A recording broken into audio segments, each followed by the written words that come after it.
Snake Cinema Podcast stepping in. Your one-stop review, let it sink in.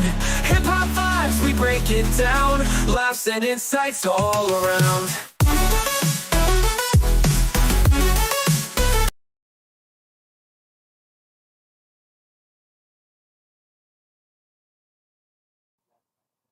You're welcome, everybody, to another episode of Snake Cinema Podcast. I am your host, Prince Elias, and today we have a dope episode for y'all. I'm super excited to be talking about this docu-series that HBO just premiered called Monsters of God. But before we even get into all of that, this episode and every episode is brought to you by ENT Reptiles, Orlando and TJ. Thank y'all for supporting the channel, supporting the podcast, and supporting yeah boy. I appreciate y'all. Um, First of all, reptile news. Daytona is happening this weekend. The Daytona Reptile Expo, the big show down there in Florida. And I know a lot of people who usually watch my podcast live are down there at the show right now or waking up, getting ready to go to the show. So I know y'all gonna catch the replay. So hashtag replay gang. But y'all be safe out there in Florida. Those who travel down there, y'all have a lot of fun. And I can't wait to hear what went down. We'll see. I heard word on the street is that the guy who made the show that I am going to be reviewing today is going to be down at the Daytona Expo to talk. So we'll see if that's true or not. That's what I heard on the interweb. So y'all let me know if Eric Good is down there at Daytona or if you spot him. And if he, what he talked about as far as the docu-series and the reception, what people at the expo had to say. I'm very curious. But anywho, besides reptile news in Daytona, we have some entertainment news as well. Let me go ahead and get my show notes together. D23 is also happening this weekend right now. It started yesterday. Um, and we've already day yesterday was day one, and we've already got a ton of news, which makes me think today, if the news we got yesterday was big and crazy, I am nervous and excited about what comes out today. What will Josh tomorrow, the new CEO, will announce in all divisions, from the theme parks to the cruise lines to Marvel, Pixar. I'm excited, but there is some things that they've already unveiled and announced for future projects. First of all, I thought that they were going to scratch this show because of all the cancellations that they were doing with Disney Plus. But we are still getting Vision Quests. This is supposed to be a part of the whole trilogy of WandaVision, Agatha all along, and now we have Vision Quest, so they're still going through with it. They dropped the trailer. It looks great. I'm super excited. I can't wait to see how this ties into the other two stories, and I'm pumped. I'm super pumped about that. And then let's see. And then we have uh first of all, the crowd shots at D23 was massive. I think all of California is in that stadium. Like everybody and their grandma is up in that joint. I'm gonna go to that expo one day, that convention one day. It's just traveling from Memphis to California is a lot of money. Plus the D23 tickets themselves to get in is a lot of money. Uh, I mean, I got relatives, cousins that I can stay with. That will save money on hotels and stuff like that. But woo, like going to D23 is like thousands and thousands of dollars just to show up. That's not even with food and spending money. But one of these days I'm gonna save up and go. But that I it seems like a lot of fun, at least on social media. They did bring all the Disney princesses, the voice actors, and the live action out, and they did a special performance that will be dropping on Disney Plus soon. But what I love is that they had our girl Brandy as the Black Cinderella. For those who grew up, millennials grew up with the Cinderella musical that was on ABC. They had Brandy come out dressed as Cinderella and singing. They had, of course, Halle Bailey as the Black Ariel. And then we had Miss Anika Nomi Rose as Tiana, who is the original voice of Tiana. So that made me happy seeing them on stage performing and singing their songs. And I thought that was dope. A little black girl magic. That was cool to see that all over my timeline. Representation matters. Okay, this is for me and all my gamers. Not only did they announce that we are finally getting a Kingdom Hearts 4 game, Kingdom Hearts 4. I haven't had a new game console in a minute since I bought the Switch.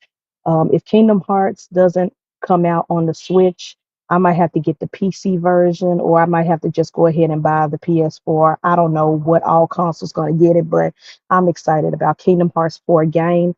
But this is the bombshell. This is the plot twist. Right after they announced Kingdom Hearts 4 and showed the trailer, they announced that they're also bringing to Disney Plus the Kingdom Hearts animated TV show. I repeat, not only are we getting Kingdom Hearts 4 the game, but we're getting Kingdom Hearts animated TV show on Disney Plus. This might break my boycott. I'm not gonna lie to you. I have not. I've canceled my Disney Plus subscription last year and have not gone back. Everything I've watched has been on bootleg,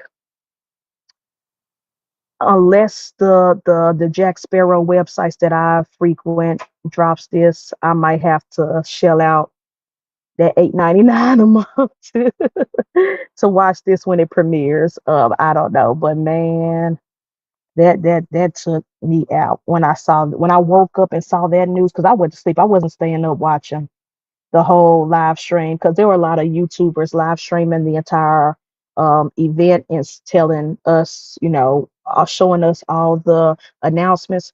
I wasn't staying up watching it, so I woke up, went to Threads, and my whole timeline was D23, Marvel, Marvel, Marvel, Kingdom Hearts, Kingdom Hearts, and I was like, oh my gosh! And again, this is just day one of the convention.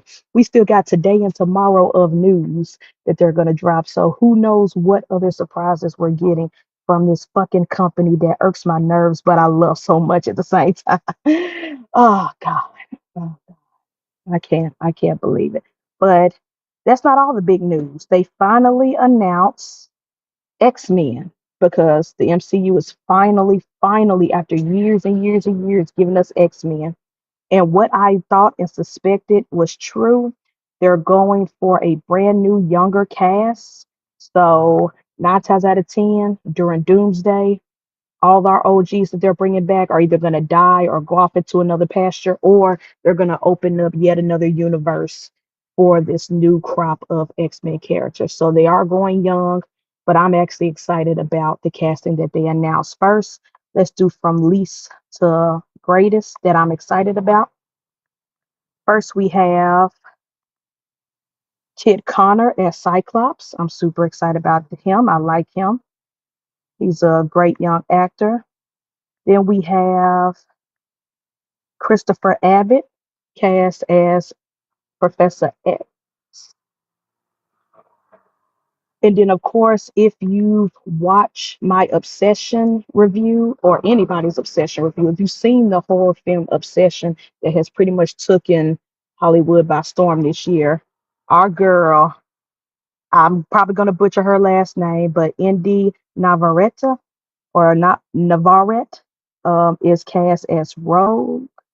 And y'all, I love this actress. She killed it in Obsession. And I think she's going to be great as Rogue. I'm super excited about that. Now, this is the one that really got me excited. I was just thinking, I haven't heard or seen from this actor in a minute, but we got our boy Adam Driver as the villain, Mr. Sinister.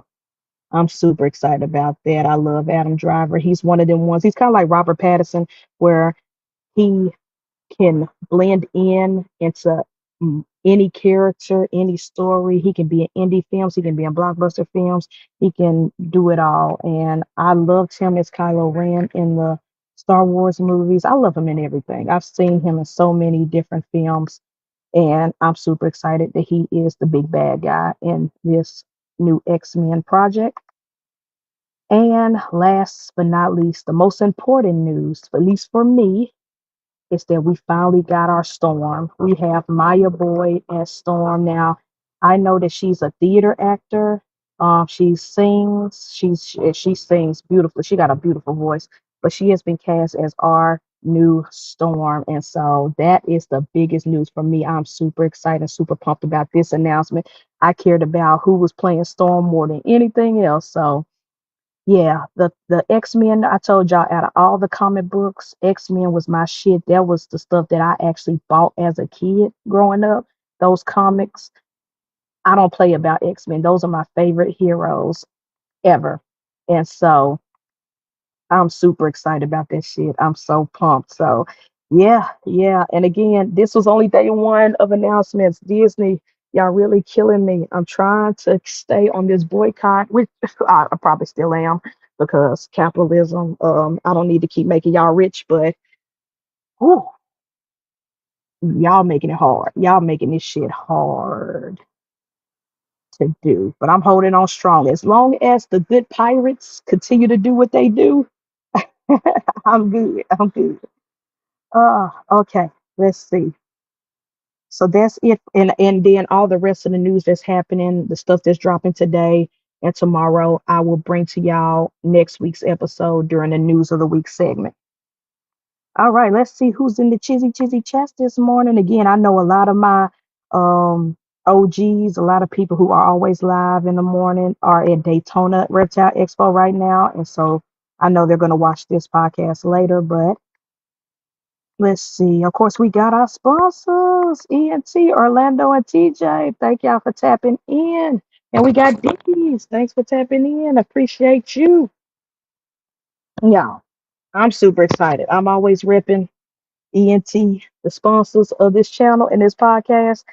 They're going to make an appearance next week, next Saturday. They're making an appearance because we are doing House of the Dragons. Yes, you heard it. House of the Dragons season 3 is finally over. We've watched all episodes, and I'm probably going to watch it all over again. I'm going to binge watch it all over again just so I could write my notes and don't forget what the hell we talked about. But I'm super, super excited to be doing House of the Dragon season 3 with my brothers, Orlando and TJ. We're gonna nerd the fuck out about these dragons and Team Black versus Team Green and all that jazz. So tap in next Saturday. It's gonna be, as Orlando put, fire. All right, all right. So let's go ahead and talk about this new docu-series that's on HBO Max and all the controversies around it. So we are doing Monsters of God. It is a, sorry y'all, my computer is freezing. Okay, okay, we good now. Okay, Monsters of God. What is that? It is the docu-series, 5-part, made by the same creator who gave us Tiger King and Chimp Crazy. Now, I've reviewed both Tiger King earlier of the Snake Cinema reviews, and I've also reviewed Chimp Crazy either last year or year before last, Snake Cinema podcast. I'm not sure if that review was one of the ones that disappeared because of the old network I used to be on. I can't remember, but anywho, I did review it. But this is actually because people keep saying this is a sequel. This is um they keep putting Tiger King first because Tiger King did premiere first, but Eric Good, the director filmmaker who created this, was actually shooting this one first. And according to Tyler Nolan, who makes an appearance in the series, he did this, or at least he did Tyler Nolan's and Tom Crutchfield's segment of this 10 years ago. He started filmmaking this particular series 10 years ago. And so this is really the original. This was supposed to come out before Tiger King, but he kind of got sidetracked when he met the big cat folks while making this documentary. So, anywho, Monsters of God is a 5-part HBO documentary series directed by Eric Good and explores the $1 billion illegal exotic reptile smuggling trade.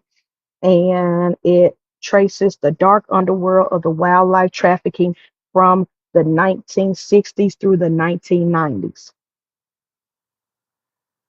And it was inspired by a couple of books, one which I have in my house and I have read years ago, like maybe 5 or 6 years ago. I've actually read this book. I love this book. It's somewhere in my house on a shelf somewhere, but it is based off or inspired by um, the book The Lizard King, The True Crimes and Passions of the World Reptile Smugglers. And there was also another book that I saw that it was based off of.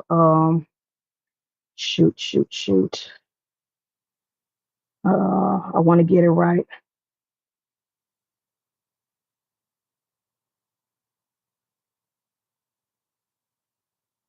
Let's see, Stolen World. That yeah. So it was two books. The Lizard King, which is the one that I got at the house, and Stolen World. I want to get that book and read that. But these are pretty much books that kind of inspired this doc about pretty much what it is, the smuggling of exotic reptiles, snakes, lizards, all that, gators, turtles, all that jazz. So the first two episodes of this docu-series is out. We still got 3 episodes left. But based off the first two episodes, I think I could give a proper review. And if you, after I give my thoughts and commentary, if you feel like you want to watch it, go watch it and see for yourself, judge for yourself. But before we do that, I do want to talk about the controversies a little bit. So, when the trailer dropped about this show, the reptile hobby went into a frenzy, mainly the pet keeper side. And I'm not saying breeders didn't care, but because there were some breeders who came out and also said that they're boycotting, they're not watching, they're canceling their HBO subscription, or they're avoiding it altogether. And then some people are like, well, let's just post, positive videos of our reptiles so that people know that it ain't what it seems and stuff like that. And I get their sentiments. I get their arguments. I get what they're saying. I'm never going to shame anybody who chooses to boycott any form of media because I'm doing it now. Like there's certain people I'm never support never again in music, in movies, television. Like, so I'm never gonna shame and say, oh, y'all are stupid or y'all babies or y'all whiny or I'm not doing none of that. Like ill cancel culture, like I'm not doing none of that. You are free to not support what you don't want to support. And I stand with you on that. But at the same time, and shout out to Reptiles with Podcasts. The three guys over there, I watch their podcasts all the time, and I watched their couple of reviews of this. They did a non-spoiler review first of this documentary because they got to see the whole thing before everybody else. And so I saw their non-spoiler review as well as their spoiler reviews of episodes, the first two episodes. And I do agree with them when they say if you don't watch the doc and non-reptile people who come up to you, people in your life, or people who be like, the people who regurgitate the dumb shit they see on Facebook about snakes sizing you up to eat you and stuff like that. All that dumb BS that we always have to debunk. Those stupid myths that are made up. If if some of those people come up to you talking about this doc and you've never seen the doc because you're boycotting it, how will you be able to defend your arguments? How will you be able to educate them? How would you be able to give an honest, in-depth critique of the doc if you did not watch it? You know what I'm saying? Like it's like people who love having religious debates, but they never read the book. They never read the Bible. They never read the Quran. They never read any of the texts. some of the best debaters, some of the best people who could argue up and down with Christians and all these other people are the atheists and agnostics, or the former Christians, the people who used to build a religion. Because one, they read the text, they know it up, down, sideways, and backwards, and they're critical thinkers. So if you can't, so I use that analogy for this. If you can't watch this documentary or docu-series and be a critical thinker, think for yourself, ask questions, things of that nature, and understand the nuances of this whole industry, you won't be able to defend your argument for people who are uneducated and don't know what's going on. They just see this doc and be like, oh my gosh, snakes are this, alligators are that, turtles are this, blah, blah, blah, blah, blah, blah. You can't defend the argument if you ain't watched the doc. You know what I'm saying? So I do get both sides of, don't watch it, we're boycotting it, it's giving us a bad rap. And the people who are like, yeah, but this is history. This is this is facts. This is stuff that actually happened. Like, why are we avoiding the truth and things that's actually happened? And that's what I want to get into. Hey, Missy, good morning. Thanks for tapping in. Appreciate you and Parker. So, again, I just want to say I'm not against people who are boycotting this series. I'm not against people who are talking shit on this series and Eric Good. I'm not defending none of these people in this documentary. I'm just saying there's nuance to a lot of things. We can't hide from the truth. This documentary was inevitable. It was going to happen. Like I said, he started recording and doing interviews 10 years ago before he started doing Tiger King and Chimp Crazy. So, like, it was going to happen regardless whether we like it or not. But it is what it is. And the fact that he was on Joe Rogan and stuff, like, he was going to get eyes and listeners on it, regardless whether the reptile hobby boycotts it. The reptile hobby is a small smidget compared to the rest of the world. So I'm gonna be a realist and say these boycotts are not gonna do anything. It's not gonna hurt his pockets because he made his money when he sold it to HBO. It is what it is. And the promo they're doing to promote it, HBO is going to get their money back and then some. Let's just keep it a buck. Um, but one thing I do, at least according to the first two episodes, just the first two episodes that dropped. What up, Ash? Thanks for tapping in. Appreciate you, bro.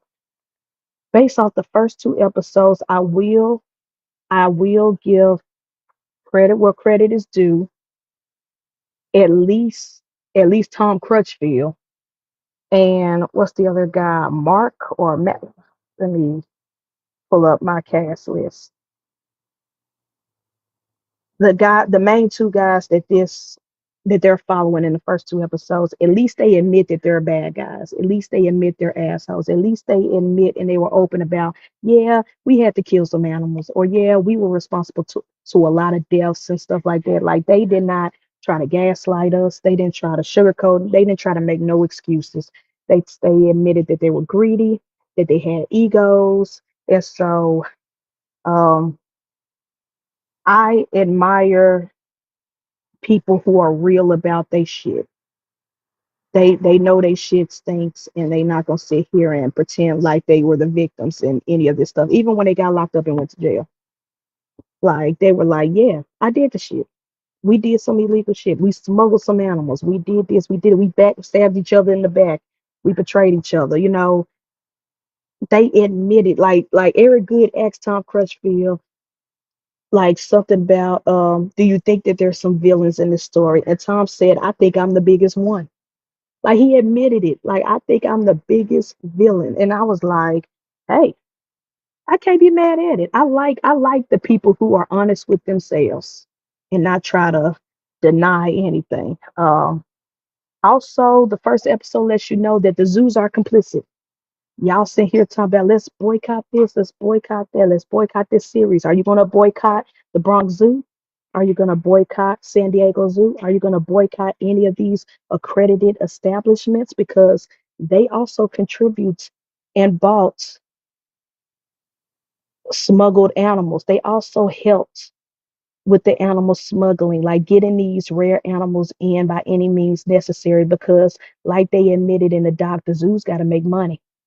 We got to make money. And the best way to make money is to get rare animals that nobody else, no other zoo has. So if the Bronx Zoo got this rare lizard that maybe two zoos have in all of the United States, they're going to shell out their money. And then when the animal rights activists came out, and like PETA and ASPCAs and stuff, when those organizations came out and was lobbying and making laws to protect the animals, which I fully get, um, and they made laws in certain states. Well, that they admitted that even the zoos, not just the breeders, the smugglers, even the zoos helped with the underground smuggling. Like, dang, legally we can't do it, but we really need this. So the zoos are complicit in this. It ain't just Tom Crutchfield and this other guy. um, like I'm trying to get his name because I'm tired of saying this other guy. I just know Tom Crutchfield. Hank Most. Hank Most. So Tom Crutchfield, Hank Most, and Anson Young are the three main ones, cast of characters that they talked about and focus on. But of course, they show other breeders and keepers and venom keepers and smugglers and stuff. But these are the main three. So when they talk about Tom and Hank and what they did to get these animals in the hobby, yeah, yeah. It ain't just the pet trade that's the bad guys. Because people always want to say the pet trade this, the pet trade that, breeders this, breeders that, backdoor breeders, blah, blah, blah, blah, blah. Come on, the zoo's got to get this ass whipping too now. The aquariums that y'all go to on y'all family vacations got to get an ass whooping too. Everybody went. What's that documentary that happened years ago? Blackfish, about SeaWorld, the orcas and the whales at SeaWorld. Yeah, SeaWorld was a bad guy. Yes, they were wrong. Yes, these big giant animal sea creatures should not be in theme parks and stuff. But SeaWorld ain't the only bad guy, and they just were the scapegoat. They were just the, I guess, the fall guys, but they weren't the only ones. These zoos are also guilty in that too. Nobody wants to admit that these aquariums are in that too. These governments are in that shit too. They're complicit. So if you're gonna boycott, if you're gonna make somebody the bad guy and the scapegoat, we gotta be honest and across the board. There are government officials. And they talked about this in the doc too, because some guys went to jail and got locked up. But guess what? Some guys got lighter sentences in there. They got lighter sentences in their jail time because they worked with the government. Yeah, the government got played some parts too. Like, oh, let's reach out to these people in China. We can't get this animal this way. Let's work with this government in this country to get these animals. Like they meant getting these animals by any means necessary. And so I love the honesty in it. Let's see. So if we're going to boycott, if we're going to critique, and I'm not saying we can't critique, we should critique everybody. We should critique our history. We should critique the people of the past. But guess what? You would not have your pet snake, your pet lizard, your pet turtle if it wasn't for these villains, these bad guys. Like, it's the sad truth. Same with dogs and cats. Some of y'all got exotic cats, rare dog breeds, mixed breeds, all this shit. There's some bad guys in the history books too. There are certain dog breeds that was flip flop from Europe to the States, and like it's not just reptiles, y'all. It's not just reptiles. So that's my 2 cents, and that's my rant. But let's get back into this doc. So I do admire their honesty. Let's see in this doc. Ash said, honestly, this hobby was just built like the drug trade. Facts. And they talked about that too, because This documentary, I'm gonna be honest with y'all, is like every true crime documentary. Bear, what it do? Thanks for tapping in. Um, I will. This documentary is a true crime documentary through and through, where the reptiles are not the focal subject. The reptiles are just the victims in the background. These animals, a lot of them died either in transport or they died because the government was coming down on these guys and they did not want to get caught with them. So they killed them and threw their bodies out. Like these animals are victims through and through. A lot of animals lost their lives because of these guys in this doc. And it's sad. It's sad reality. It's a sad truth. And what's also a sad reality and a sad truth is that these animals are just background for this doc. Just like any true crime. I watch true crime docs on all social platforms. I listen to podcasts. No one ever, well, I'm not gonna say no one ever. It's rare that we focus on the victims. Everybody's more compelled with the bad guys, the killers, the murderers, the drug dealers.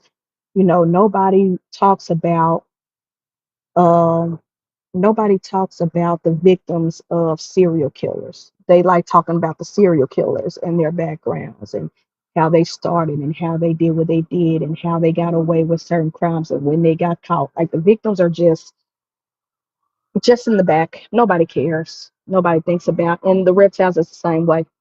Nobody gives a damn about these animals, even in the doc, in the filmmaking. Like nobody gives a damn about these animals. They just care about, oh, look at the sex lives of these snake breeders. Look at this snake smuggler also smuggled cocaine.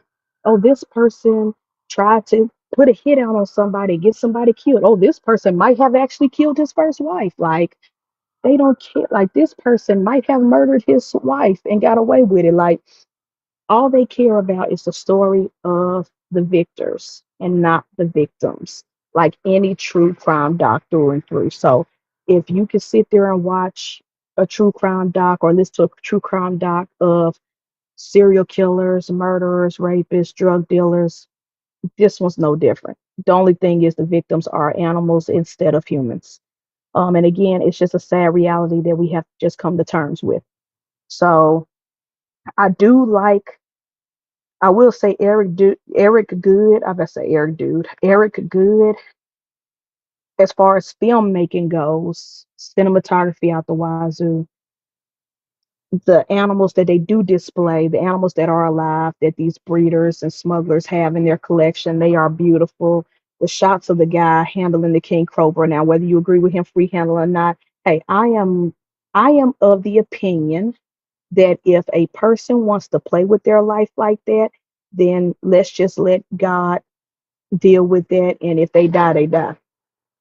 Like, I'm not going to sit here and try to tell a grown ass man that he can, like, people are still fussing at Tyler Nolan and all the other boys on YouTube. Now, should they record it and put it on YouTube for young, impressionable minds? No, I don't think they should. I don't think people should record themselves free handling venomous snakes because I know a lot of venomous keepers who have venomous snakes as pets and they never record or do lives or do videos handling them. They just have them and they care for them and I respect them more than the guys that are on YouTube doing it. But I'm also not going to be a person who's going to sit up online, keyboard warriors, and telling these guys, don't free handle your snakes. No, if you get bit and lose a limb, it is what it is. If you get bit and lose your life, it is what it is. Like actions have consequences, and these people are grown, they are adults, so they know the risks, and it is what it is. So I think the shots of the guy handling his king cobra was dope to see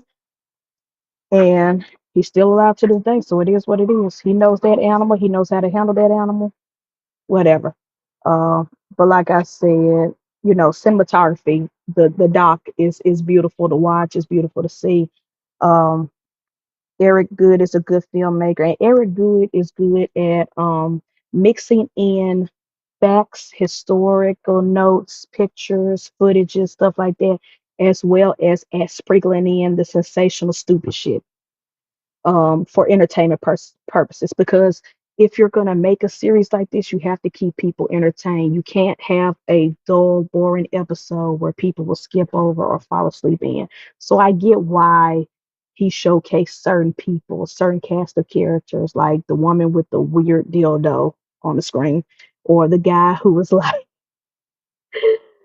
he said something stupid about having an orgasm or getting turned on because he was about to be interviewed. Like it was some crazy, stupid shit. But and people who were um smugglers who admitted to putting like cocaine inside of snakes' rectum and stuff like that. Like I get why the over sensational was thrown in there, but I like the balance that he did as far as filmmaking goes. Now, whether I agree that we even need to see some of this shit or hear some of this shit, no, but I get it. You, this isn't a National Geographic type of show. This isn't something that you could put in a school class, a high school classroom, and teach kids about animals. Like, no, this is strictly true crime, and it's for pure entertainment purposes for the general audience and educational purposes for people like me who are in the reptile hobby and just curious about how the history of these animals came to be. But so I would give him that. Now let's see.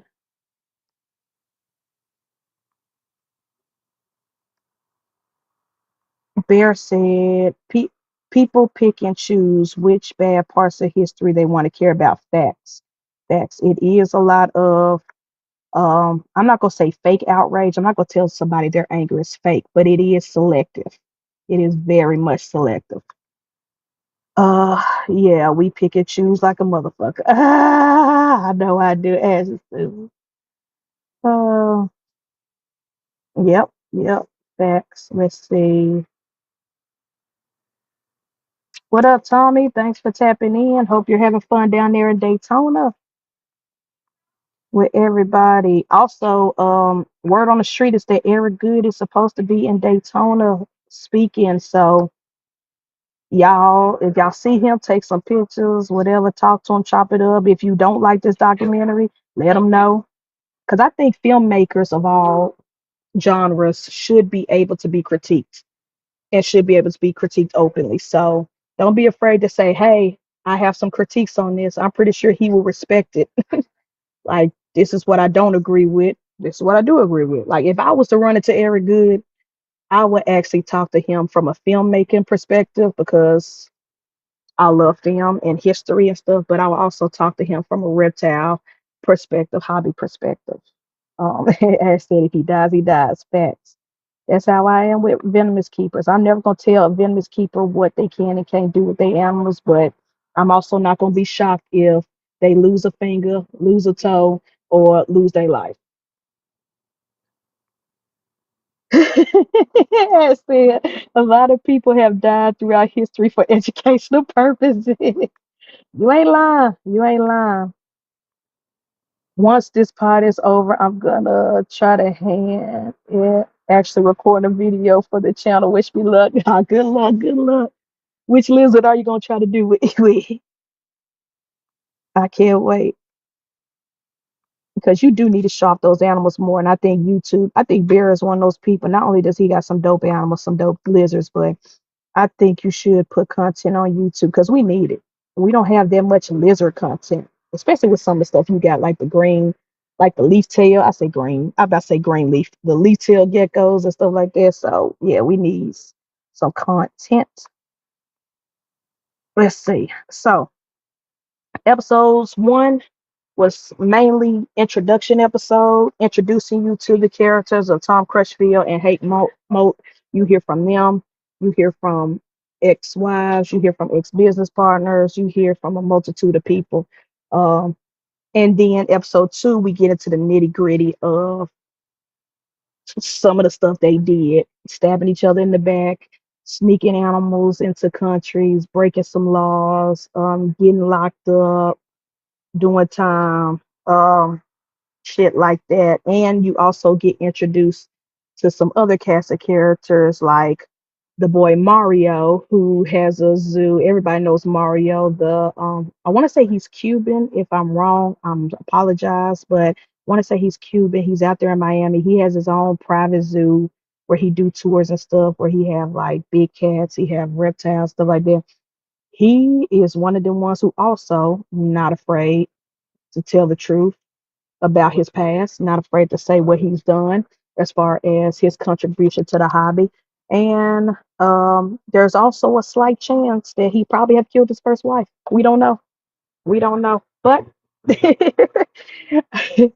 he was a he the word on the street, not just in the doc, but I've heard this throughout the years of history. Word on the street is that you don't fuck with Mario. He's one of them ones like the mafia type dudes. Like you do not fuck with him. You do not fuck him over unless you want to die. And so yeah. So we get to hear stuff about that. Let's see. But yeah, but episode two was a lot more entertaining than episode one, and it got me excited about the next three episodes. Because of course they're going to introduce more Florida people, more venomous people, and it's just getting crazier and crazier as we go. But again, for me, I love hearing the history. I love hearing how they did what they did in their criminal lives. I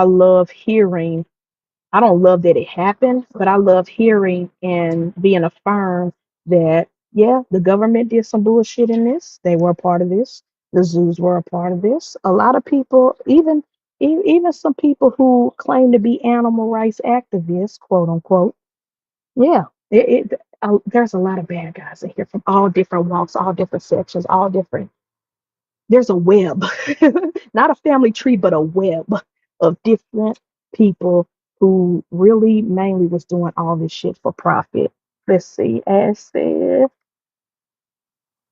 do you all know how many animals were killed in between Tesla and Westinghouse trying to do electricity AC versus DC current? I heard about that, Ash, and you are correct. It ain't just the animal trade that has hurt animals. We could talk about that. We could talk about but we love that electricity though. Facts, facts. Like we could talk about that. Animals were used in that and killed. Makeup, ladies, y'all be wearing y'all makeup.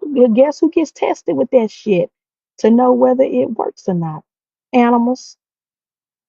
All the medications. Like people hate venomous snakes, but venom gets extracted. You know, alive or dead, venom gets extracted for medications, your heartburn medicine, your migraine medicine, a couple of chemo therapy stuff. A lot of medications that y'all use are have snake venom extracted from it. So a lot of people be breeding these venomous snakes just for their venom to send to hospital. See, it's like I said, it's a web of things. It's not just the pet trade. People want the pet trade to be the bad guys and the fall guys, but the zoos, the hospitals, the government, the drug lords, let's see, the makeup people, it's so many different levels to this reptile smuggling thing that even Eric Good did not even discuss. So let's just keep it a book. If y'all want to sit here and boycott shit, y'all gonna have to boycott a lot, a lot of stuff. Let's see, yeah, let's see. But as far as a docu series goes, as far as entertainment goes, educational goes, as far as just a show to watch, this is pretty good. At least the first two episodes, and it makes me look forward to the rest of the episodes. And I'm gonna keep watching it. Again, I'm not gonna tell y'all what to do. I'm not telling y'all have to watch it. If you choose to boycott it, for y'all people who say y'all boycotting it, I respect it. But I'm gonna keep watching it, and I will. And if anything new come up that I haven't spoken about with these first two, I will come back and talk about it later. But so far, I give Monsters of God an 8 out of 10 as far as a true crime show. It's just as a show, whether I agree with the content, whether I agree with Tom Crutchfield and Hank Mulch, Like, fuck those guys. Those guys admitted they were the villains. They admitted they're the bad guys. They admitted their faults. Some of them did time in jail. So it is what it is. Who am I to judge? I mean, if it wasn't for them, I wouldn't have the animals I have today. So that on that. But as far as a true crime documentary, 8 out of 10. 8 out of 10, just for the content, just for the filmmaking. And yeah, if you want to watch it, if you're curious, go ahead. I don't think you will be bored at all with it. Um, and like I said, if you choose not to watch it, I respect it. I respect it. I'm never going to try to tell you you're wrong for not wanting to watch it. But don't judge nothing and don't speak as if you know what's going on if you haven't watched it. That's what I don't like. I don't like people who judge and speak on something as if they watched it, but they didn't. Because then you just look stupid as fuck. Like people be like, I hate the MCU or I hate DC, I hate this, I hate that, blah blah blah. It's just stupid, it's lame, blah blah blah. And they ain't watched not one movie or one TV show. And I'm like, huh? Like you can say it's not for you. You can say that genre is not for you, but to say act to judge and act as if you've seen it and you haven't, you haven't watched none of it, or they'll be like, oh my gosh, it's just like Tiger King. It's just like Tiger King. But then they never watched Tiger King. You just going off of what hearsay. You're just going off memes on the internet, but you never actually watched the entire series to get the nuance, to get the okay. That irks me. That irks me a lot. Like I just don't get it. I just don't get it. How can you speak as if you know what you're talking about if you did not see it for yourself? Let's see, the last time you said a doc was good, it was, but it had me ready to slap a hoe at the end of it. Hey, two things can be true at the same time, Bear. Two things can be true at the same time. It can be good, but the people in it can frustrate the hell out of you. Like, what's that documentary? We probably talking about the same thing. The documentary where the woman, the one I just did, where the woman killed the other lady to steal her baby out her stomach, and her whole family act like they didn't know. Like they acted stupid and clueless that she was faking pregnancy the whole 9 months. That doc pissed me off because the people in that whole doc, her family, her husband, everybody was stupid as fuck. Just dumb. But it was still a good doctor to watch. It was still entertaining. I was just pissed at the people. Like, how can you be this stupid? You married to this woman and you can't tell she's not pregnant, that she lying to you? Like, y'all, mm-mm.